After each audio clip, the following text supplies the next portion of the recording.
Bueno, bidelagun bat bezala ikusten du Gipuzkoako Euskal Pilota Federazioa, baloretan lerrokatuta gaudelako. Gure misioetakoa bada, ez? Parte hartzea, emakumea, gauza guzti horiek bultzatzea eta aldan gehienian indartzea. Eta, Goienerrek dauzkan idealekin, nik uste guztiz bat egiten dutela gure helburuek. Eskerrik asko Goiener, baina aurkeztuko den txapelketa honi babesa emateagatik. Eraldaketa sozial eta berdintasunen bidea egiteko ezinbestekoa da bidelagun onak aurkitzea eta zentzu hortan uste du Goienerrek eta federazioak tandenon bat indezakeala.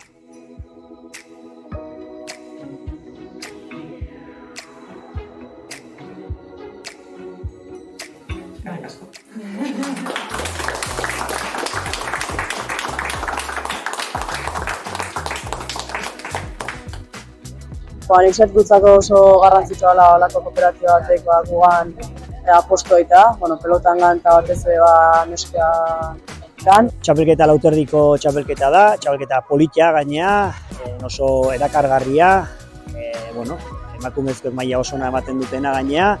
Garrantzitsua ez, azkenen urte askoz goaz txapelketa jokatzen eta guain bultzadatxoa da ez, eta oso pozik gaude eta urte askotako hala izatea espero dut.